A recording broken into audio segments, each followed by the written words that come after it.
এখন শুনবেন স্থানীয় বাংলা সংবাদ। আসসালামু আলাইকুম। দুপুর 2:30 আজ রবিবার। বাংলাদেশ বেতার, কক্সবাজার। স্থানীয় খবরে স্বাগত জানাচ্ছি শামীম আক্তার।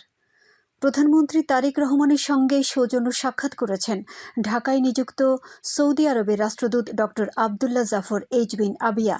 প্রধানমন্ত্রীর অতিরিক্ত প্রেস সচিব আতিকুর রহমান রোমন এ তথ্য জানান। তিনি জানান, আজ সকাল 11টায় সচিবালয়ে মন্ত্রিপরিষদ বিভাগে এই সাক্ষাৎ অনুষ্ঠিত হয়। এ সময়ে উভয়ের মধ্যে প্রতিম দুদেশের অভিন্ন স্বার্থ সংশ্লিষ্ট বিভিন্ন বিষয় এবং আসন্ন হজ নিয়ে আলোচনা হয়। এদিকে শিক্ষা ব্যবস্থাকে আনন্দমুখর ও কর্মমুখী গড়ে তোলা, কর্মসংস্থানের সুযোগ বাড়ানো এবং ক্রীড়া অবকাঠামো ও প্রশিক্ষণ সুবিধা সম্প্রসারণের বিষয়ে গতকাল রাজধানীর তেজগাঁওয়ে প্রধানমন্ত্রীর কার্যালয়ে একটি বৈঠক অনুষ্ঠিত হয়েছে। বৈঠকে সভাপতিত্ব করেন প্রধানমন্ত্রী তারেক রহমান।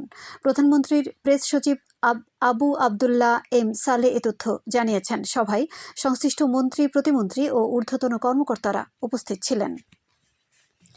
চকরিয়ার 7 ইউনিয়নকে আলাদা করে মাতামুহুরী নামে নতুন উপজেলা গঠনের প্রক্রিয়া শুরু হয়েছে। প্রস্তাবিত এই নতুন উপজেলা গঠনে প্রশাসনিক এলাকা নির্ধারণ ও সার্বিক নিরীক্ষা কার্যক্রম শুরু করেছে স্থানীয় প্রশাসন। গতকাল বিকেলে চকরিয়া উপজেলা নির্বাহী কর্মকর্তার কার্যালয়ে এই বিষয়ে প্রথম সমন্বয় সভা অনুষ্ঠিত হয়। সভায় সংশ্লিষ্ট প্রশাসনিক কর্মকর্তা, জনপ্রতিনিধি ও স্থানীয় গণ্যমান্য ব্যক্তিরা উপস্থিত ছিলেন। উপজেলা নির্বাহী কর্মকর্তা শাহিন দেলোয়ার বলেন, চকরিয়ার সাহারবিল, বিএমচর, পূর্ব বড় ভেওলা, পশ্চিম বড় ভেওলা, বদরখালী, ঢেমুশিয়া ও কোনাখালী ইউনিয়ন নিয়ে মাতামুহুরী উপজেলা গঠন দীর্ঘদিনের দাবি। সরকারি নীতিমালা অনুযায়ী জনসংখ্যা, ভৌগোলিক অবস্থা ও প্রশাসনিক সক্ষমতা যাচাই করে এর মধ্যে প্রতিবেদন প্রস্তুত করার সিদ্ধান্ত হয়েছে। এছাড়া চকরিয়ার হারবাং, বড়ইতলী ও ডুলাজারা ইউনিয়ন আলাদা করে আরও 3টি ইউনিয়ন প্রতিষ্ঠা করারও প্রক্রিয়া চলছে বলে জানিয়েছেন উপজেলা নির্বাহী কর্মকর্তা। জেলা বিএনপির দপ্তর সম্পাদক ইউসুফ বদরি বলেন, স্বরাষ্ট্রমন্ত্রী সালাউদ্দিন আহমদ উপকূলীয় অঞ্চলের জনগণের আকাঙ্ক্ষা পূরণ এবং এলাকার উন্নয়ন কার্যক্রমে গতি আনতে এ উপজেলা গঠনের প্রতিশ্রুতি দিয়েছেন। এখন সে অনুযায়ী বাস্তবায়নের কাজ চলছে। মহেশখালী কুতুবদিয়া আসনের নবনির্বাচিত সংসদ সদস্য আলমগীর মোহাম্মদ মাহফুজুল্লাহ ফরিদ কুতুবদিয়ার জনসাধারণের সাথে শুভেচ্ছা বিনিময় করেছেন। আজ সকালে কুতুবদিয়া উপজেলার আলী আকবর ডেল ঘাটে পৌঁছালে তাকে ফুল দিয়ে শুভেচ্ছা জানান উপজেলা বিএনপির নেতৃবৃন্দ। পরে ছাদখোলা জিপে করে তিনি উপজেলা ঘুরে জনসাধারণের সাথে শুভেচ্ছা বিনিময় করেন। এ সময় সংসদ সদস্য বলেন, কুতুবদিয়ার মানুষের দীর্ঘদিনের দাবি টেকসই বেড়িবাঁধ নির্মাণ ও লবণের ন্যায্য মূল্য নিশ্চিত করা, এই দুটি বিষয় নিয়ে কাজ করবেন বলে জানান তিনি। উখিয়ায় সুবিধাবঞ্চিত প্রান্তিক জনগোষ্ঠীর সুপেয় পানির চাহিদা মেটাতে 120টি গভীর নলকূপ স্থাপন করা হয়েছে।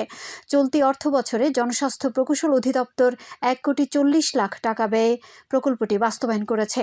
জনস্বাস্থ্য প্রকৌশল অধিদপ্তরের উপজেলা সহকারী প্রকৌশলী মুক্তাদির চৌধুরী জানান, উপজেলার রত্নাপালং, জালিয়াপালং, হলদিয়াপালং, পালংখালী ও রাজাপালং ইউনিয়নের 64টি গ্রামে গভীর নলকূপগুলো বসানো হয়।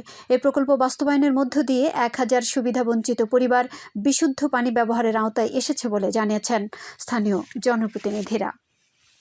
আবহাওয়া।